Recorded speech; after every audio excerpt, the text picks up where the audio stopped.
সচিবালয়ে গত রাতে ভয়াবহ আগুন লাগছে মধ্যরাতে। এই ভিডিও যখন রেকর্ড করা হয় তখন এলজিআরডির ৭ম তলা এবং ৮ম তলায় রোডস অ্যান্ড হাইওয়েজের যে মন্ত্রণালয় সেইখানে আগুন লাগছে। মাঝখানে একজন দমকল কর্মীকে ট্রাক চাপা দিছে, মারা গেছে শুনলাম। ঠিক কেন লাগলো এটা বলা মুশকিল। আগুনের দুর্ঘটনা অনেক উন্নত দেশেও হয়, কিন্তু সচিবালয়ের মতো গুরুত্বপূর্ণ স্থাপনায় এইভাবে ভয়াবহ আগুন লাগার ঘটনা কোনো সাধারণ ঘটনা না। এখনো পর্যন্ত আগুন নিয়ন্ত্রণে আনা যায়নি। আমরা নজরে রাখতেছি কোনো ভিন্ন উদ্দেশ্য নিয়ে আগুন লাগানো হয়েছে কিনা তা আমরা জানতে পারবো। কী কী ক্ষতিগ্রস্ত হয়েছে সেইটা দেখা, বিশেষ কইরা অর্থ পাচার বা দুর্নীতির ফাইল বা বিডিআর হত্যাকাণ্ড সংক্রান্ত ফাইলগুলা ক্ষতিগ্রস্ত হয়েছে কিনা তা আমরা জানতে পারবো। সাধারণত সকল গুরুত্বপূর্ণ নথির একাধিক কপি থাকে। অনেকে মনে করতেছেন যে সচিবালয়ে আগুন লাগায় সব নথি নষ্ট করে দেওয়া যাবে, তা সম্ভবত ঠিক না, সম্ভাবনা কম। আমি সরকারকে দ্রুততার সাথে জাতিকে জানাইতে বলবো কী কী নথি ক্ষতিগ্রস্ত হয়েছে, কী কী নথি পুনরুদ্ধার করা যাবে, কী কী নথি একেবারেই পুনরুদ্ধার করা যাবে না, কত সম্পদের ক্ষতি হয়েছে, এটা নিয়ে একটা সুস্পষ্ট ঘোষণা জাতিকে দিতে হবে খুব শীঘ্রই। হাসিনার দোসরদেরকে সচিবালয়ে ভালো ভালো পোস্টে রাখলে এরকম আগুন লাগবেই। 2 দিন পর প্রধান উপদেষ্টার কার্যালয়ে যে আগুন লাগবে না তার কোনো নিশ্চয়তা নাই। যাই হোক, আসেন আজকার আলাপে আসি। এই নিউজটা দেখছেন আপনারা সকলে যে বঞ্চিত 764 কর্মকর্তাকে ভূতাপেক্ষা পদোন্নতি দিচ্ছে সরকার। 119 জনকে সচিব, 41 জনকে গ্রেড 1 মানে সচিবের সমান বেতন গ্রেড, 528 জনকে অতিরিক্ত সচিব, 72 জনকে যুগ্ম সচিব এবং 4 জনকে উপসচিব পদে পদোন্নতি দেওয়া হবে। এবং এই ভূতাপেক্ষা পদোন্নতি এটা বাস্তবায়নে বকেয়া বেতন, আনুতোষিক এবং পেনশন বাবদ এককালীন 42 কোটি টাকা এবং পরবর্তীকালে পেনশন বাবদ বার্ষিক 13 কোটি টাকা বরাদ্দ করার কথা বলা হয়েছে। প্রত্যেক বছর 13 কোটি টাকা করে বরাদ্দ লাগবে অ্যাডিশনাল। এই সময় তো 42 কোটি লাগবেই, এরপরে প্রত্যেক বছর 13 কোটি টাকা এগুলোকে পাওয়ার জন্য লাগবে। এই সরকারকে যে কি করা দরকার মাঝে মাঝে বুঝতে পারি না। মাঝে মাঝে কথা বলেও আমাদের সাথে, শোনেও কথা। এই যে বিডিআর কমিশন নিয়ে রিকমেন্ডেশন চাইছিল, দিছিলাম, শুনছে, কিন্তু এইটা যে করলেন প্রশাসন নিয়ে আলাপ করেছিলেন কারোর সাথে, কারণ মতামত নিছিলেন? নেন নাই, আমি শিওর। মতামত নেওয়াটা এই কারণে জরুরি না যে আমারে বা কাউরে গুরুত্ব দিতে হবে, জি না। কারণটা হচ্ছে আপনারা তো সামলাইতে পারেন না, পারতেছেন না। এই দেখেন, আজ এই আন্দোলন করে তো কাল আরেকজন আন্দোলন করে, পাল্লায় যেমন ব্যাং মাপা যায় না, ঠিক তেমনি আপনি আমলাগেরে সামলাইতে পারতেছেন না। পারতেছেন না কারণ কেমনে সামলাইতে হবে এটাই জানেন না আপনারা। আমি বঞ্চিত, এটা তো কোনো কোয়ালিফিকেশন হইতে পারে না। কোন আক্কেলে আপনারা এইসব আমলাদের এই সমস্ত দাবি মানতেছেন? কোন আক্কেলে এই দুঃসময়ে আপনি 42 কোটি টাকার বরাদ্দ দিতেছেন এইগুলোর জন্যে? এই আমলাতন্ত্রের কোনো নৈতিক অধিকার আছে বিপ্লবোত্তর সরকারের কাছে কিছু চাওয়ার? বিন্দুমাত্র অধিকার নাই। এই কথা বলতে পারেন না কেন আপনারা? এই ব্যুরোক্রেসি হাসিনার টিকায় রাখছে না? হাসিনার নির্বাচন এরা করছে না? 2014 নির্বাচন, 2018 নির্বাচন, এমনকি 2024 নির্বাচনে যারা ডিসি ছিল, যারা ইউএনও ছিল, যারা এসপি ছিল, তারা আছে না?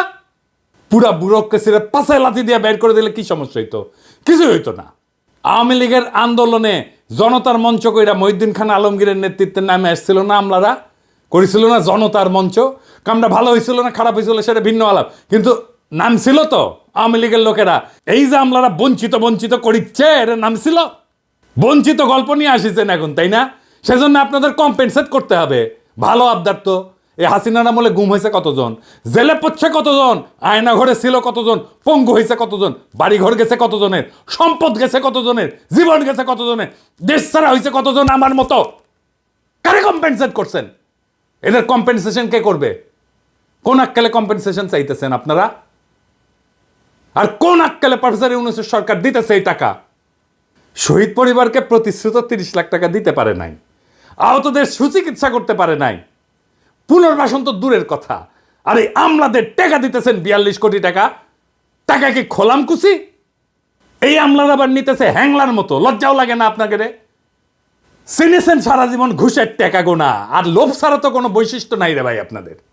কোন সরকারি কর্মচারীদের যদি সত্যিই কম্পেনসেট করতে হয় তাইলে সেটা সামরিক বাহিনীকে করতে হবে। সামরিক বাহিনীর নির্যাতিত, বঞ্চিত, চাকরিচ্যুত অফিসার সৈনিকেরা এই লড়াইয়ে ছিল, ভূমিকা রাখছে যে যার অবস্থানে থেকে। এরাই গুম হয়েছে, এরাই চাকরিচ্যুত হয়েছে, এরাই দেশ ছাড়া হয়েছে। একজন আমলা গুম হয়েছে, একজন আমলা জেলে গেছে, একজন আমলার চাকরি গেছে। এরা দেশে বিদেশে থেকে বিরচিত ভূমিকা রাখছে। শুধু তারাই না, তাদের পরিবার নিয়ে ডিএইচএস মিছিল করেছে, সাবেক আর্মি চিফ সহ সিনিয়র অফিসাররা প্রকাশ্যে মিটিং করেছে, বিবৃতি দিছে, সমাবেশ করছে। দেখেন ইকবাল করিম ভুইয়া কি কইতেছেন। 4ই আগস্টের কথা এটা।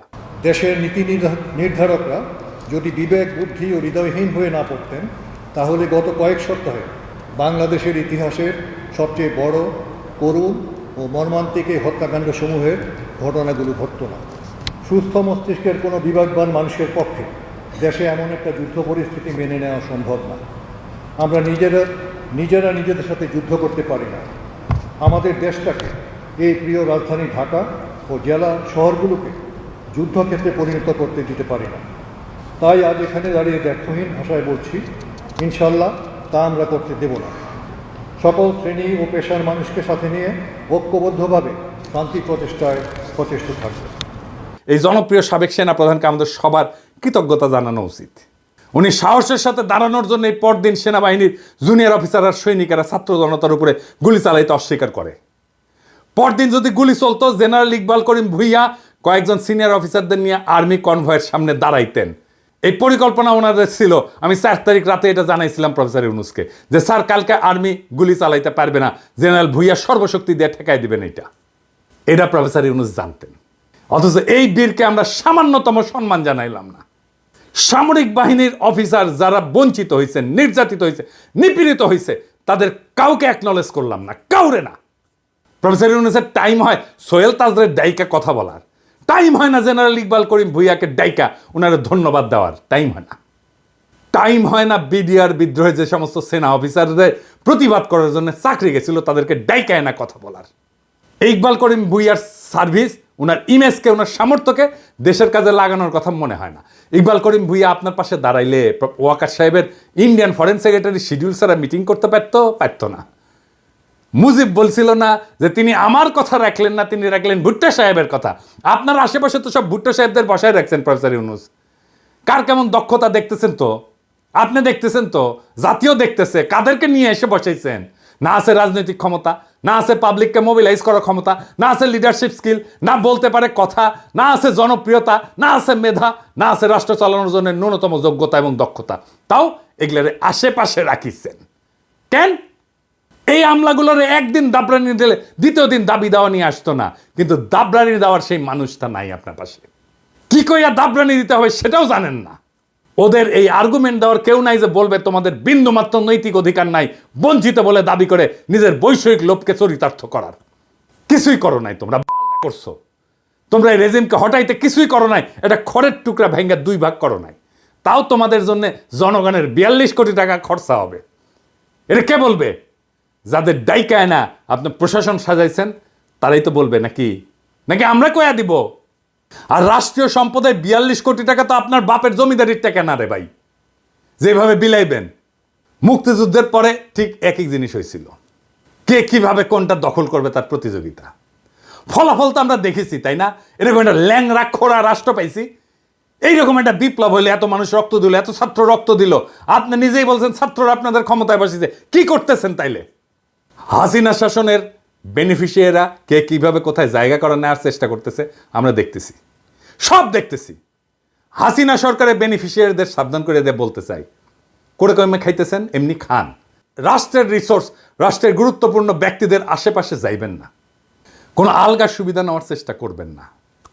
আপনাদের তো ভদ্রভাবে বললে বুঝেন না, শুনেন না। লোভ তো 2 চোখ ভরা চকচকা লোভ। মায়ের বুঝেন, মায়ের ভার্চুয়াল মায়ের না, একদম লাঠি দিয়া মায়ের বেদম পেটানো হবে, একদম ধরে রাস্তায় ফেলে পেটানো হবে। ওইটা করতে পারবো আমি, ওইটা করা হবে, কেউ বাঁচাইতে পারবে না। আগে থাকতে সাবধান হয়ে যান। আমি আর ইলিয়াস বলছিলাম শহীদ পরিবারদের প্রতিশ্রুত 30 লক্ষ টাকা দিয়ে দিবেন, 2 মাস সময় দিছিলাম। আজকে আবার মনে করাই দিলাম প্রফেসর ইউনুসের সরকারে। এই প্রসঙ্গে আজকে আমার ফাইনাল আলাপ। জুলাই আগস্ট বিপ্লবের আহত আর শহীদ পরিবারের দায়িত্ব আর পুনর্বাসন নিয়ে আপনাদের দীর্ঘসূত্রিতার পরিকল্পনাহীনতা ক্ষমাহীন পর্যায়ে পৌঁছাইছে। আপনাদের না আছে পরিকল্পনা, না আছে উদ্যোগ, না আছে সেন্সিটিভিটি। আমি সুইডেনেও জুলাই ফাউন্ডেশনের জন্য অনুদান দেওয়ার ব্যাপারে ক্যাম্পেইন করে আসছি। আপনারা যদি কাজটা শুরু করার আগে আলাপটা করতেন, তাহলে আরো ইনোভেটিভ আইডিয়া, সৃজনশীল আইডিয়া দিতে পারতাম। ওটা তো করবেন না, আমাকে তো মানুষ বলে মনে করেন না। বিপ্লবের স্টেক হোল্ডার বাদ দেন, মানুষ বলেই মনে করেন না আপনারা। আমাদের সমাজের একটা শক্তি আছে, সেই শক্তিকে কাজে লাগাইতে হইতো, সেটা করলেন না, শুনলেনও না কিভাবে এটা করা যায়। এখন পারতেছেন না, না পারতেছেন চিকিৎসা দিতে আহতদের, না পারতেছেন শহীদদের পরিবারদের পুনর্বাসন করতে। আমি নিজে ব্যক্তিগতভাবে 2টা পরিবারের দায়িত্ব নিছি, আনাসের পরিবার আর রাখির দায়িত্ব নিছি বাবা হিসাবে। আনাসের বাবা একটা সম্মানজনক চাকরি করতেছে, রাখি এখন চাকরি করতে পারবে না, কারণ ওর বাচ্চাটা ছোট। তাই আমি ওর পুরা পরিবারের দায়িত্ব নিছি। রাখি আগের বাসায় আছে, বাসা ছাড়তে হয় নাই, টাকার অভাবে ওর গয়না বন্ধক দিয়ে টাকা ধার করছিল 3.5 লাখ টাকা, সেটা ছাড়াই আনছে ও টাকাটা শোধ দিয়া। ওর পরিবারের সকল খরচ আর সন্তানের লেখাপড়ার দায়িত্ব আমার। খোদা তাআলা আমার সামর্থ্য দিছে, চাইলে আমি আরও শহীদ পরিবারের দায়িত্ব নিতে পারবো, আমি নিবও সেটা।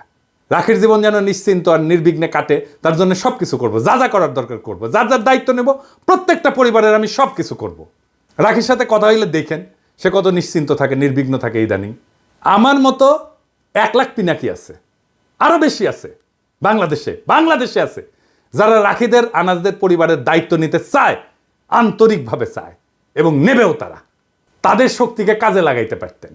এই যে মডেল আমি দিলাম রাখিরে নিয়া, আনাসরে নিয়া, এটাই হয়তো আমাদের জুলাই শহীদ পরিবার আর আহতদের পুনর্বাসনের সবচেয়ে সাস্টেনেবল মডেল। আর এই মডেল তো আমার না, প্রফেসর ইউনূসের দেখানোর কথা ছিল, ঠিক কিনা? প্রফেসর ইউনূস একটা শহীদ পরিবারকে নিজের কাছে রাখতে পারতেন না? চাকরি দিতে পারতেন না? দায়িত্ব নিতে পারতেন না? অবশ্যই পারতেন, ব্যক্তিগত সামর্থ্য পারতেন। ওনার নিজের প্রতিষ্ঠান আছে না, ইউনূস সেন্টার আছে না? একটা পরিবারের দায়িত্ব নিতে পারে না? নিছে? নাই। ওনার উপদেষ্টারা পারেন না প্রত্যেকে একজন করে পরিবারের দায়িত্ব নিতে, আহত বা শহীদ পরিবারের? একটা আহত বা শহীদ পরিবারের দায়িত্ব নিতে ওনাদের সমস্যা কি? উনি যাদের যাদের ডেকে চাকরি দিয়েছেন, পত্তর দিয়েছেন, মন্ত্রী বিশেষ সহকারী বানাইছেন, ওদের দিতে পারে না? তারা একজন করে দায়িত্ব নিতে পারতো না? দেখতেন সামাজিক উদ্দীপনা তৈরি হতো সারা দেশ জুড়ে শহীদ আর আহত পরিবারের দায়িত্ব নেওয়ার। ঢাকা শহরে কত মুরব্বী বাচ্চা কাচ্চা বিদেশে থাকে, একা থাকেন, বিশাল বড় বাড়ি ফাঁকা পড়ে থাকে। রাখির মতো একটা মেয়ে আর রাখির মেয়ের মতো একটা নাতি পেলে ওনাদের জীবনটা আনন্দময় হইতো। রাখির মতো শহীদের স্ত্রীকে নিজের কাছে সন্তানের মতো আগলায় রাখতেন। এরকম অসংখ্য পরিবার পাওয়া যাবে যারা এই কাজ আনন্দের সাথে করতেন। শুধু সামর্থ্যবানেরা, এমনকি নিম্নবিত্তরাও এই কাজ করতে আগে আসতো। আমার বাবা তো দরিদ্র স্কুল টিচার ছিল, আমাদের বাসা পুরাই দিছিল 71-এ। আমরা রান্নাঘরে থাকতাম, বাসার রান্নাঘরে থাকতাম একটা ঘরে।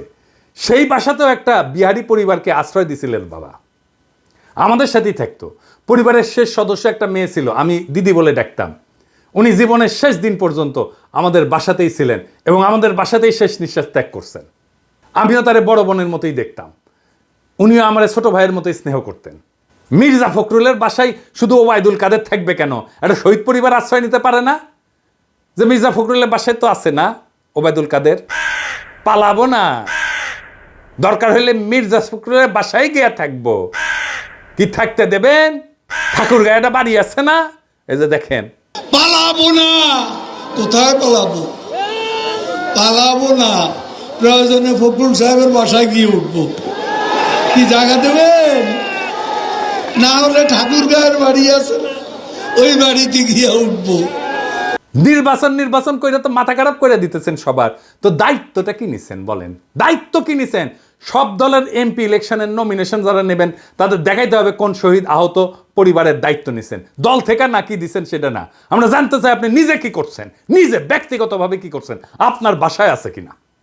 আগামী বাংলাদেশ সেই নেতা চায় যারা কথায় না কাজে বড় হবে। কাজ দেখান, দায়িত্ব নিতে পারেন।